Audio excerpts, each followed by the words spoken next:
All right, we're bumping today. Welcome to another episode of A Podcast. Your host, Stephen Maxted, and today we have Derek Earl with BizforClimate joining us today. And Derek, thanks for making time to be on the episode today. I know we got to connect a couple times recently, and it's great to have you on. And obviously, this is a top of mind topic around the world. Hopefully, in the same regard as we're trying to promote it locally. You'll dive into this a little bit more in the episode today, but maybe I'll start off by passing over to you and doing a little introduction of yourself and kind of where you've been, where you're at, and where you're going today. Well, great. Thank you very much, Stephen. I really appreciate the opportunity to meet with you today and chat with you today on your podcast. So, my name is Derek Earl. I'm the founder and the leader of an organization called BizforClimate. And this is a not-for-profit that is bringing together businesses around the ideas of championing climate solutions and promoting climate action by bringing together the business community. And it's something we actually started work on. I started initial work on this about 5 years ago, and just really started to get interested in the issue of climate change and climate risk. And the more I learned about this, it just was, pushing more and more my buttons, so to speak. And at the same time, professionally, I was in a role. I was vice president at the World Trade Centre. And part of my job was to be always looking ahead at our economy and where is it going and what are issues that businesses need to be aware of to support growth and where are those next market opportunities. And this issue of climate change just was sort of touching all facets of that, from new laws and regulations and stakeholder expectations and finance and on and on. So just all these things together really kind of sparked my interest to do something more. I became quite motivated, but I also started to see a bit of a gap or a void in how businesses were participating in this question. And that's ultimately what led to BizforClimate, and we can talk a bit more about that. Awesome. Well, it seems like you're highly motivated in the area. You've held, big roles trying to help businesses before, so this makes a lot of sense for you to make that move to still try to have an impact in businesses and in the area of climate. And what are kind of some of the, I guess, the bigger goals here ultimately within the business community to help them in this space? What does that look like for you guys? Well, climate change, as and I think many people grapple with, is a very complex issue, right? It's a society level issue. It's big. It is kind of hard to drill down into like what's really happening and what's my role and responsibility and how do I do something about it. And unfortunately, it's also become quite politicized in very, I would suggest, unhelpful ways. And that's increased. So a lot of the conversation traditionally when it comes to business and climate change focuses on your business and your operations. So how do you run your business? What's your carbon footprint? How much of an environmental impact are you having? How many emissions are you creating?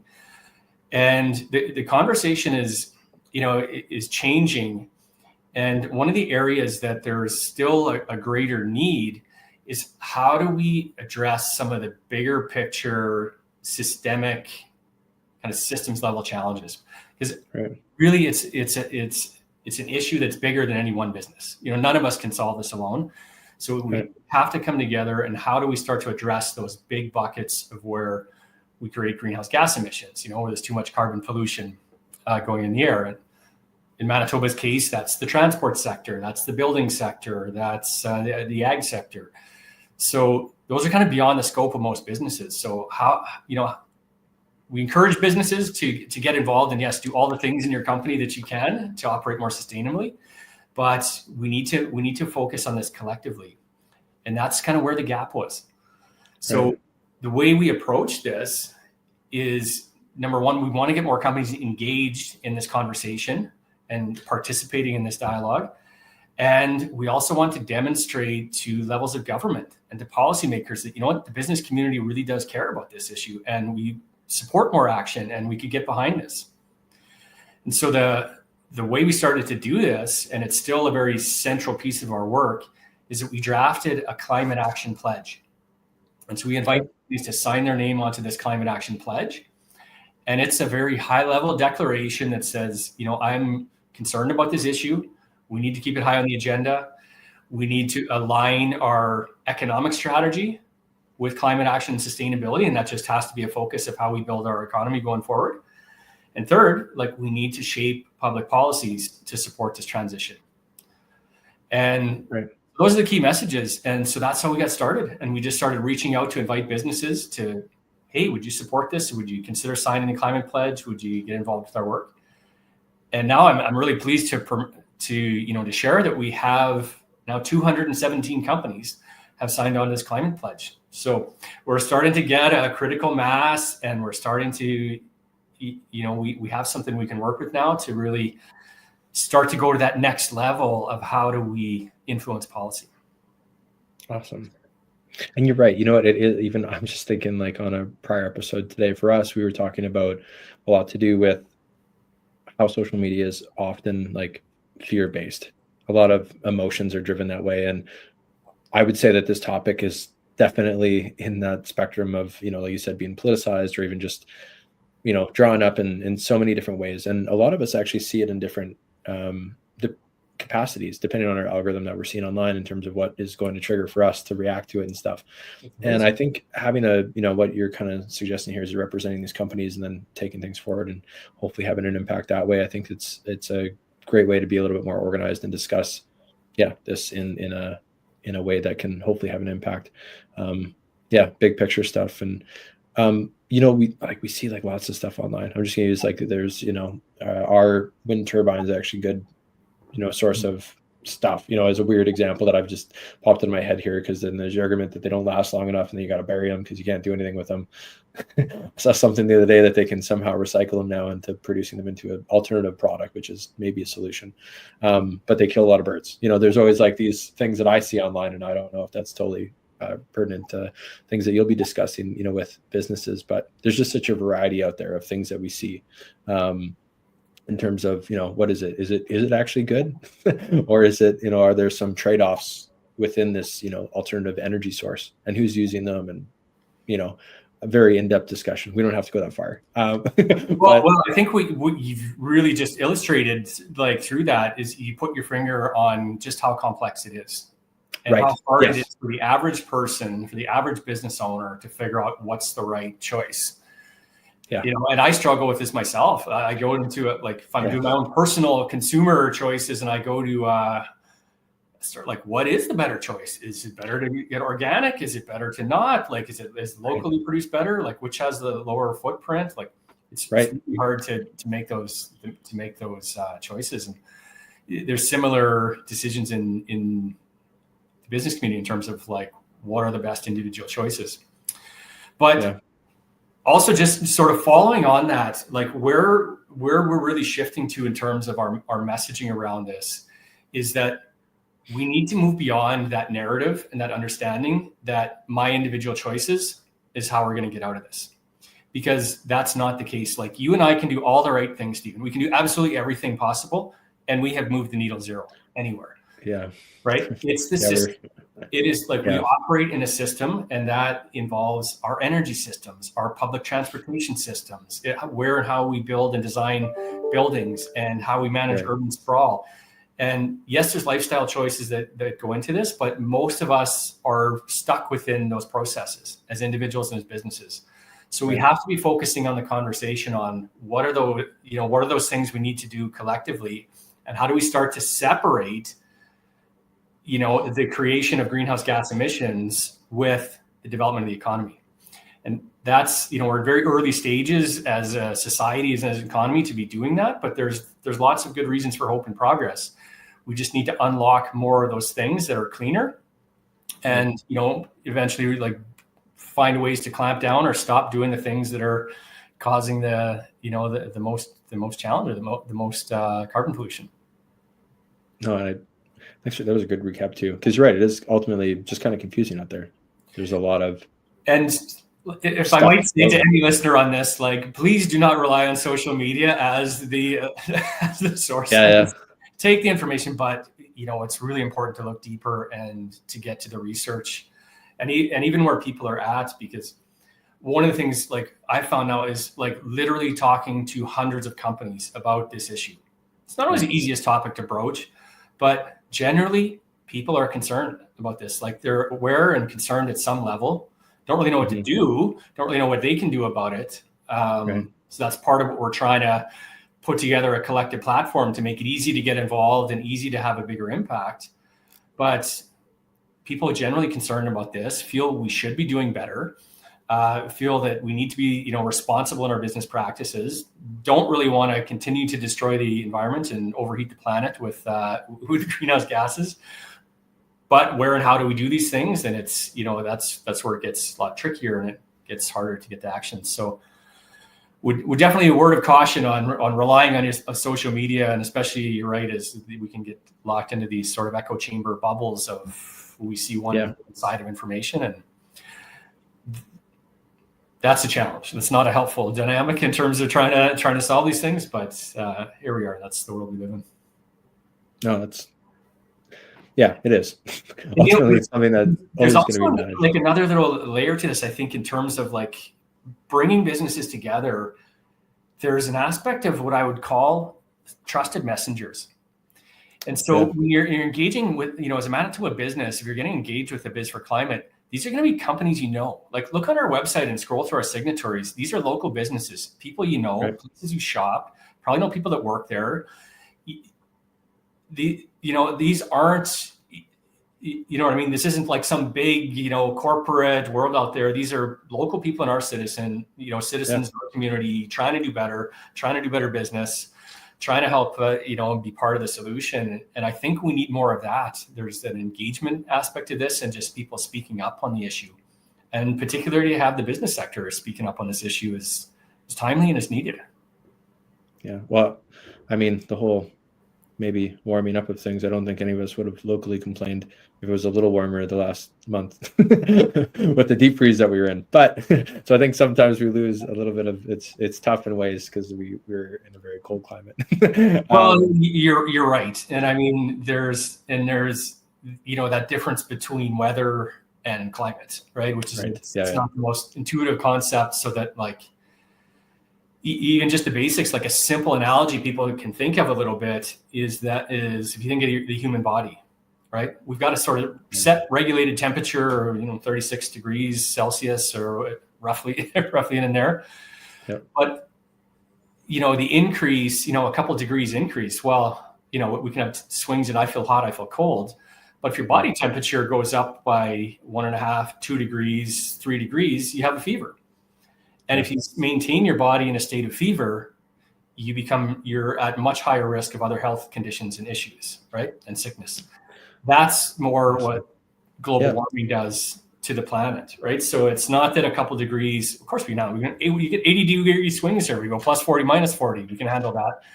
It's the fact that the system globally is not built for that.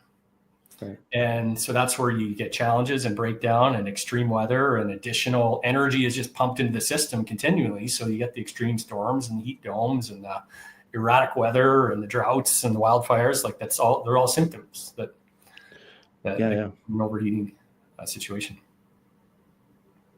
I'm glad I made a joke about the weather locally to get that. That's a great explanation, Derek. I actually try not to dwell too much we focus much more on like the business conversation, helping companies navigate these challenges, talking about solutions, talking about like the transition to a cleaner economy also presents new market opportunities, new ways to create value.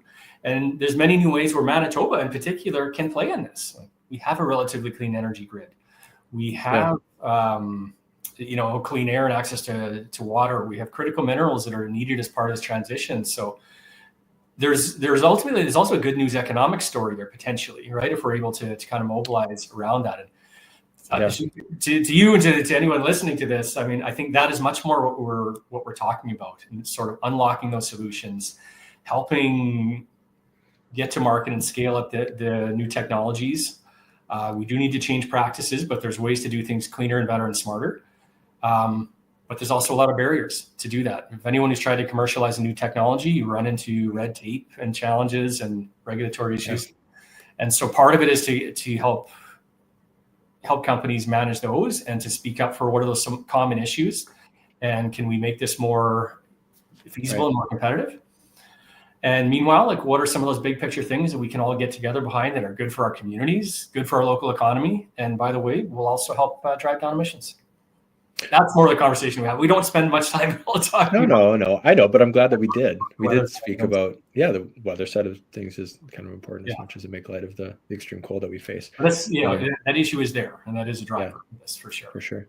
So what do you see as like some of the potential solutions for things that you're talking kind of like big picture?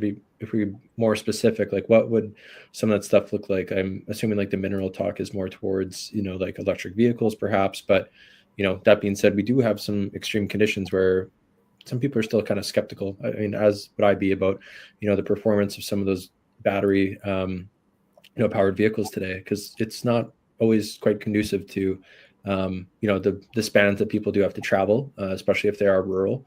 In Manitoba, I know we're talking more Winnipeg in a sense, but like what would be some of the goals that you'd be looking to bring forward as potential solutions within the discussion? So this is very much the point in time where we find ourselves as the organization. So to date, I would characterize a lot of our work as raising awareness and starting to mobilize and bring together this network. Mm-hmm. And with some very high level messages, right? Businesses support climate action. We want to tell that story, right? And we want to demonstrate their support. Right. But now we're at a phase where we're going from a very loose assembly of businesses that have signed on to a pledge, and to start to transform this into a more engaged community that we can start to look at policy options, recommendations, initiatives we can get behind, and really start to build that into our advocacy strategy. So that's very much the point in time that we're at. But in part of answering that question, we look at the data, and an evidence-based approach is very much a part of our DNA as an organization. So in Manitoba, you look at what are the big buckets of greenhouse gas emissions. That's the building sector. So like how we heat, and construct our buildings, and the energy efficiency questions. That is the transportation sector, and that's the ag sector. And then next level down, you got some, manufacturing, industrial emissions, and some other pockets like waste management and things like this. So I think some of the issues are not so much like what are the potential solutions and what do we need to do, but we need to get on with implementation and the action to get things done, right? So what you've seen a lot of in the last several years is the issue of climate change has raised in importance, is that, okay, we're starting to make pledges and we're starting to set these goals. We're going to do this by 2030 and this by 2040, but we're really falling down on the implementation and the action side. So it's not so much that we need to bring always new ideas into the equation, but we need to say, okay, break this down. What are some specific measures we can be doing now that are pragmatic, that we can get this done and get this step done and get this step done? So I think what you're going to see, and we're hearing this interest from our group, is to align with things that are already happening within the province and are being promoted, such as broadly transitioning to a more green economy and looking at new sectors, focusing on energy efficiency and this concept of deep energy retrofits, which is good for using less energy in buildings, less costly over the longer term for individuals, households, buildings to heat their buildings, right? So now you use less natural gas, you use less electricity.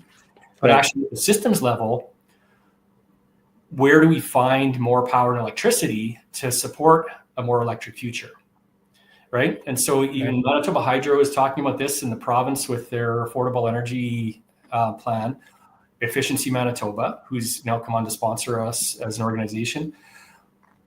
One of the big areas is like finding those energy efficiencies. And I believe the target is something like 200 megawatts of additional electricity can be recovered within the system just by energy efficiency measures. And that becomes actually the cheapest, most affordable way to produce 200 megawatts of energy. It's way cheaper than building new dams. It's cheaper than building, and getting new like big wind scale projects up to speed. Right. So there's solutions like that we just need to find ways to get these things financed, built, and actioned, and do some of those steps. So I think you're going to see our group focusing on what are some very pragmatic things that we can do, good for the community, help us build resilience, which is climate resilience, but also economic resilience. And we see the need for that right now, which is the broader economic context and with our neighbors to the south. So supporting the ecosystem of strong local business is good for our economy right now and going forward, but it's actually for climate action. The more we can do and produce locally has co-benefits there. So I think those are some areas that you'll probably see us kind of coalescing around in terms of things we can be working on. Scaling up more geothermal or ground source geothermal in heating and buildings. So can you start to replace the build out of more natural gas pipelines with things like district geothermal heating? Again, there's already some initiatives here, but how do we get these things across the finish line? And so that's part of the mission with this group is like, can we bring enough support and voices and mobilize to the table to get these things across the finish line? Interesting. I like what you're saying there about, making things more efficient. I think everyone could really align well with that in terms of, upgrades or, whether it be, use just my house as an example, newer windows and doors kind of thing is seen as like an awesome way to get more efficiency out of what you currently are using or how you're using it there. And I know that there's often programs that are related to that or upgrading insulation and, just being able to capture that energy a little bit better versus losing it, right? Having the leak on the old building. And we have a very cool, rich historic, I guess, building sites downtown. But I'm sure that they lack in efficiencies in some ways. There's often, like cracks. We want to keep them, but how do we keep them and keep them efficient or get them there, right? You bet. There's those types of buildings you're thinking of, like the kind of historic, kind of older buildings and all the great exchange district type of buildings. But we also have an old housing stock in a lot of parts of the city. It's very common to find many 80 and 100 plus year old houses in inner city and others. So a lot of those are sources as well. And we can go down a bit of a path on this, but it just illustrates the ways that there could be co-benefits. So there's lots of programs to support businesses and building owners and homeowners around energy efficiency upgrades, and Efficiency Manitoba is rolling out many programs around that. So it's great to look into those options because those are tangible things that can be done. But the co-benefit side of things, like one of the areas around this whole issue of affordability broadly that we have today and prices is energy and this term energy poverty. And so what happens, especially in lower income neighborhoods and others where people are renting, you have inefficient older housing stock where the energy costs are not borne by the building owners, but they're borne by the renters. Right. So those with, in some cases, lesser means are also paying really high energy costs because of the leakage. So, these things also start to have, multiple layers of benefits if we can do that as well. And, the potential job creators as well, because it actually is a lot of work to do, deep energy retrofits on buildings. So, I bet tradespeople, are in demand for this type of work. Absolutely. Yeah. And then that problem right there, if I may kind of like address that one, would be a little bit more complicated because you have the landlord owning the property. They're not incentivized necessarily to do anything because they're not the ones feeling the heat, no pun intended, on the increase in that bill, but they're the ones that would have to be the one making that choice to do that upgrade or retrofit on that building. And then, probably some back and forth that would exist there. I could definitely see that being, an issue. I mean, ultimately that, upgrading their building, house, whatever it is, apartment complex, obviously would have some benefits to them. But it becomes a little bit of a convoluted thing, or it could be.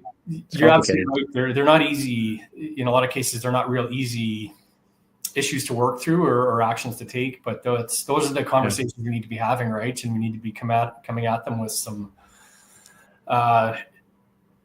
bit of determination and some energy and innovation to figure out solutions and figure out where are those things, like what rules need to be changed to allow things to happen or to allow new and different materials to be built in or to There's a variety of things. And so we're getting into a bit of level of granularity Sorry, here. yeah. Which is important. Yes. That starts to be like where the practical measures are, and like, okay, what do we have to do at some of the things at that level to make changes that then enable broader change. So that's awesome. what we're on the path to figure out what those things are and to hopefully mobilize a lot of support where needed. Awesome.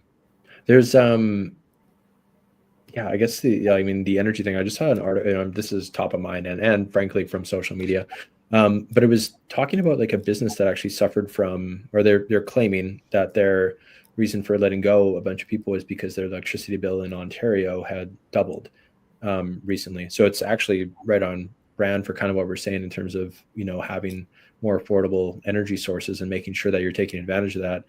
Maybe these retrofits or upgrades. So you're not in a position where, and I don't know the details, this is like headlines for me skimming through, but nonetheless, someone wrote it and it was on one of the news posts or whatever that was going on out there. I don't know how accurate that actually is, but in terms of what you're saying, I think that aligns really well with what I recently witnessed there, to be like, hey, you got to be on top of this, because otherwise it could have a big impact on economic stuff, whether it be, that's 20 or whatever, how many folks there was like out of a rule that company had to make a decision for.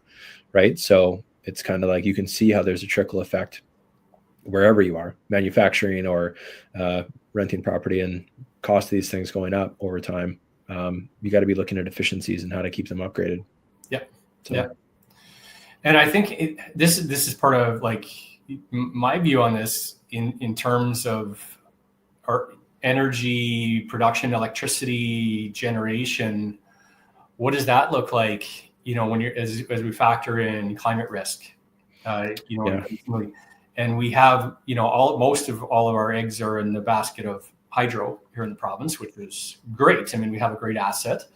That itself is subject to fluctuations due to drought, right? So climate and weather affect that. And the most recent drought we had cost hundreds of millions of dollars to ratepayers in lost revenue, because all that energy had to be imported from the United States through natural gas and potentially coal generation, right? Back to backfill.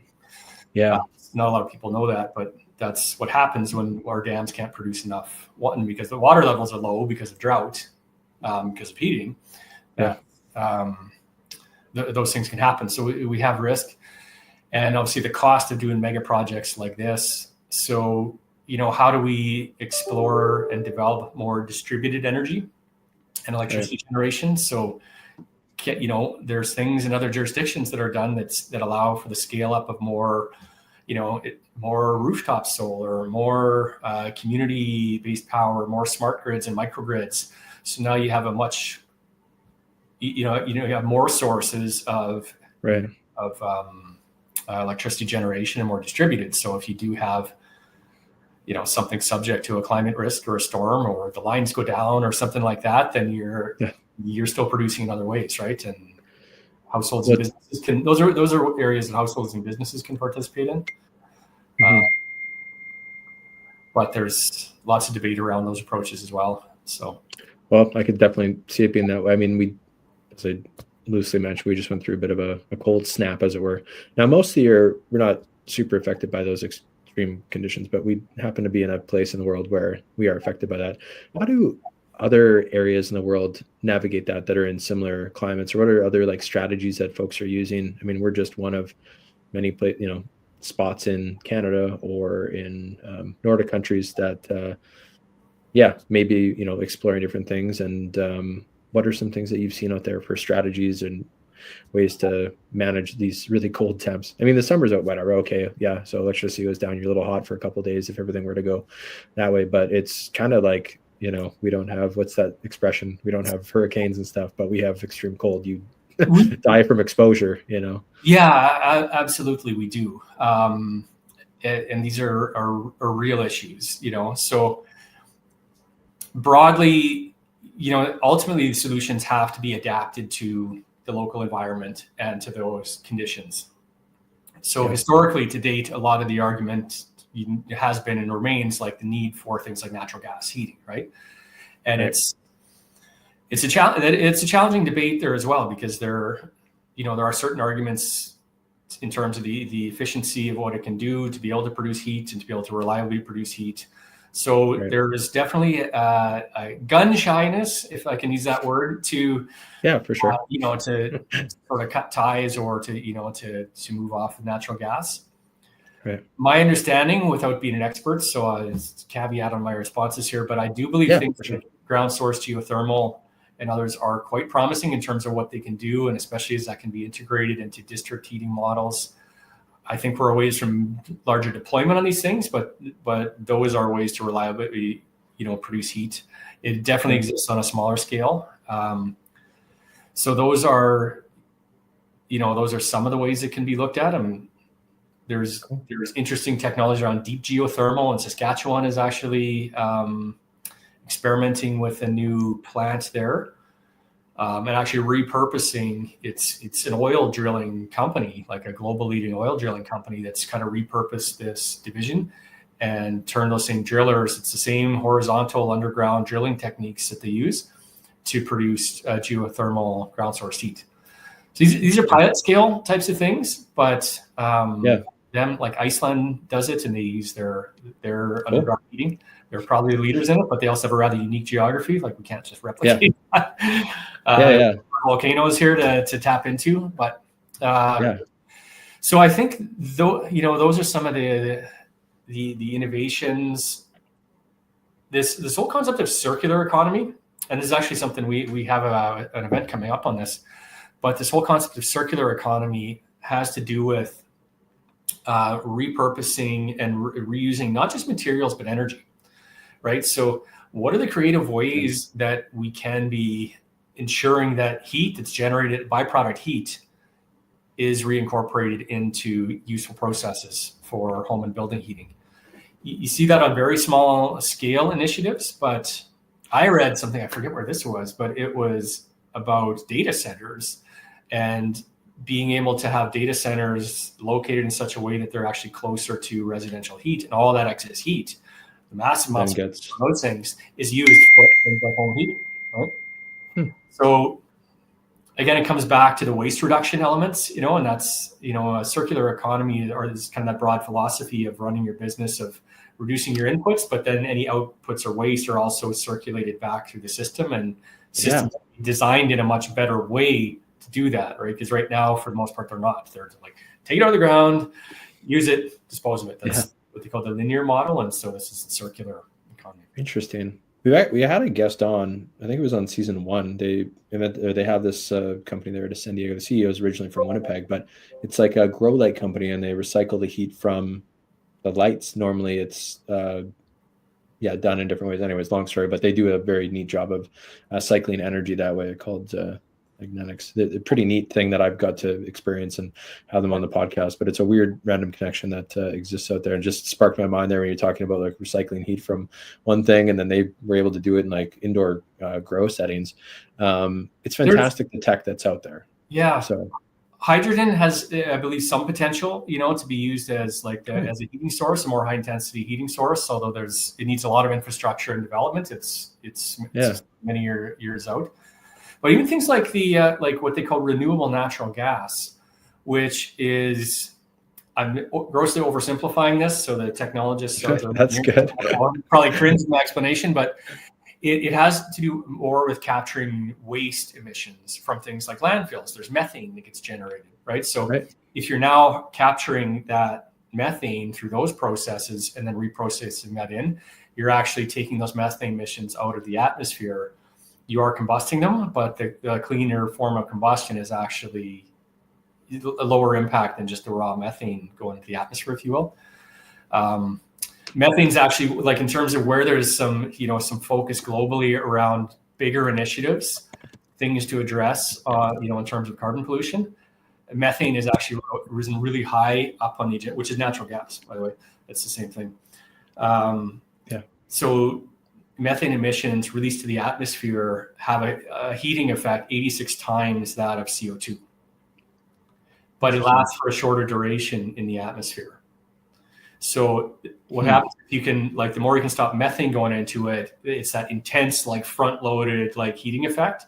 You reduce that ability. So sources for that are things like landfills, right, and municipal landfills. So those are very doable with today's technology to capture and reduce emissions. And part of that's better composting systems, but those are not 20-year away solutions. Those are things that exist today. It's a matter of getting the initiatives to happen, funded, financed, passed, things like that. Right.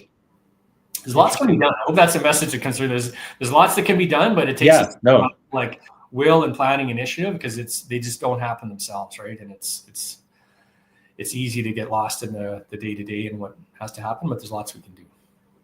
No, I think that's definitely been part of my takeaway already from this discussion and part of our other discussions, that there is lots of options. I mean, we talked about several different energy sources on today's episode, and just understanding that there are options out there, and hopefully we are able to cut through some red tape in terms of implementing strategies that can be, taking action on ultimately, with your support and help within, the community, and taking advocacy there. I think this is awesome to hear that there's a voice, out there starting to generate, a bigger following that way, and can help represent. I know that there are already companies doing great things in terms of their, circular energy, whatever we want to call it here, and renewable opportunities that folks are exploring. And I think it's just, you bringing a highlight to that is a fantastic thing for the local community in business here. Well, thank you. We're certainly working hard to try to, keep this issue top of mind. We know and we work with businesses every day, and we know there's a lot of challenges. These are very uncertain, kind of unstable times with the economic relationship with the United States and other, whether it be tariffs in the short term or whatever that future holds, which is, I think, concerning to all of us. But so we know there's challenges on business, but this is an issue that it's not going to solve itself, and it's not going to go away, and it does continue to compound. So we have to have an eye on solutions and how we can have that, that understanding and that lens within our public policy decision making, and I believe ultimately within our corporate strategy, as the ways that we can start to, transition to much more sustainable modes of business, and set us up for the future. Absolutely.